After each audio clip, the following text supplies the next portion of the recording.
প্রিয় যুবশ্রী বন্ধুরা, তোমরা যারা এমপ্লয়মেন্ট ব্যাংকে নাম রেজিস্ট্রেশন করে রেখেছো এবং যুবশ্রী ভাতা পাচ্ছ, তোমাদের উভয়ের জন্য কিন্তু একটি ব্যাড নিউজ। সকলের জন্যই খারাপ খবর।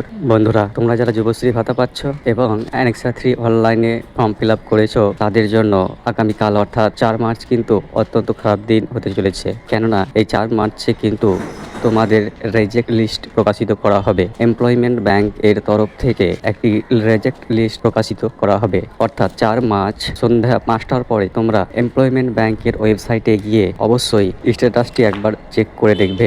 যদি লাইভ কেস দেখায় তাহলে কোনো চিন্তার কারণ নেই, আর যদি অন্য কিছু দেখায়, লাইভ কেসের জায়গায় অন্য কোনো কিছু দেখায়, তাহলে তোমাদের অবশ্যই এমপ্লয়মেন্ট ব্যাংকে গিয়ে যোগাযোগ করতে হবে। এক্সচেঞ্জ অফিস গিয়ে ভিজিট করে খোঁজখবর নিয়ে দেখতে হবে। যদিও তোমাদেরকে SMS এর মাধ্যমে জানিয়ে দেওয়া হবে যে তোমাদের অ্যানেক্সা 3 ফর্মটি ঠিকভাবে ফিল আপ করা হয়নি, অথবা তোমাদের অ্যানেক্সা 3 ফর্মে কোনো সমস্যা আছে, তোমরা রিজেক্ট লিস্টে অন্তর্ভুক্ত হয়ে গেছো।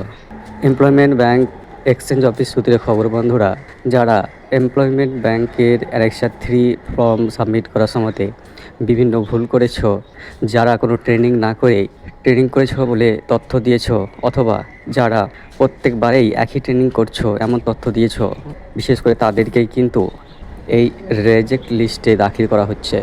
এই 4 মার্চে যে রেজেক্ট লিস্টটি প্রকাশিত করা হবে, এই রেজেক্ট লিস্টে যাদের নাম থাকবে তাদেরকে SMS এর মাধ্যমে জানিয়ে দেওয়া হবে এবং এমপ্লয়মেন্ট ব্যাংক এক্সচেঞ্জ অফিসে ডেকে পাঠানো হবে। সেখানে গিয়ে আবার ম্যানুয়ালি অ্যানেক্সা 3 ফর্মটি সাবমিট করতে হবে। ভোটার কার্ড, ID কার্ড হিসেবে আধার কার্ড, এবং সবচেয়ে গুরুত্বপূর্ণ বিষয় হচ্ছে অ্যানেক্সা 3 ফর্ম সাবমিট করার সময় তোমরা যে ট্রেনিংয়ের উল্লেখ করেছো, সেই ট্রেনিং ইনস্টিটিউট বা স্কুলের ভর্তির রিসিপ্ট অথবা ট্রেনিংয়ের সার্টিফিকেট। আবারও বলছি বন্ধুরা, তোমরা যে ট্রেনিংয়ের কথা অ্যানেক্সা 3 ফর্ম ফিল আপ করার সময়তে উল্লেখ করেছো, সেই ট্রেনিংয়ের সার্টিফিকেট অথবা সেই ট্রেনিং ইনস্টিটিউট বা স্কুলের ভর্তির রিসিপ্ট, তোমরা যে ভর্তি হয়েছো ভর্তির সময় যে রিসিপ্টটা পাও, টাকার রসিদ, সেটা নিয়ে কিন্তু এমপ্লয়মেন্ট ব্যাংক এক্সচেঞ্জ অফিসে যেতে হবে। এই ভর্তির রিসিপ্ট বা সার্টিফিকেট ছাড়া কিন্তু তোমাদের অ্যানেক্সা 3 ফর্মটি ম্যানুয়ালি গ্রহণ করা আর হবে না। অর্থাৎ যারা রিজেক্টে পড়ে গেছে তারা রিজেক্টে থেকে যাবে, তোমাদের যুবশ্রী ভাতা বন্ধ হয়ে যাবে। এবার আসি বন্ধুরা, তোমাদের যে 2 মাসের টাকা বাকি আছে, এই 2 মাসের টাকা কবে দেবে? বন্ধুরা, 2024 সালে যেমন এমপ্লয়মেন্ট ব্যাংকের অফিসাররা, আমাদের রাজ্য সরকার আমাদের যুবশ্রীদের সাথে ধোঁকাবাজি করতো, মাঝে মাঝে ডেট দিত বা অমুক ডেট থেকে অমুক ডেটের মধ্যে তোমাদের টাকা দেওয়া হবে। কোনো নির্দিষ্ট ডেট বলতো না যে অমুক ডেটেই দেওয়া হবে, তোমাদের বলা হতো যে অমুক ডেট থেকে অমুক ডেটের মধ্যে তোমাদের ভাতাটা দেওয়া হবে, কিন্তু তারা দিত না।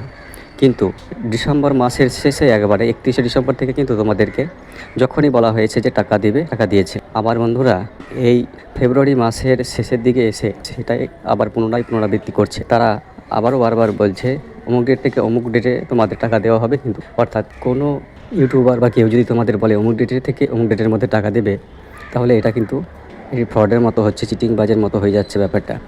আর এটা কিন্তু তা ইউটিউবারদের জন্য নয়, এটা কিন্তু ইউটিউবারদের কোনো দোষ নেই বা অন্য কারো দোষ নেই, এটা সরকারি অফিসারদেরই দোষ বন্ধুরা।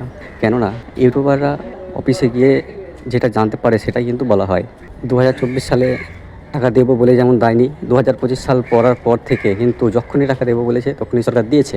কিন্তু এই ফেব্রুয়ারি মাসে তোমরা সবাই জানো যে আমাদের রাজ্য সরকার বাজেট পেশ করেছে, আর এই বাজেট পেশ করার সময় থেকে কিন্তু আর টাকা দেওয়া হচ্ছে না, টাকা দেবো বলেও দিচ্ছে না। অর্থাৎ আমরা যে তথ্য পাইনি তা নয়, আমি নিজে 2বার অফিসে গিয়ে যোগাযোগ করেছি, একবার ফোন করেও যোগাযোগ করেছি কলকাতার হেড অফিসে।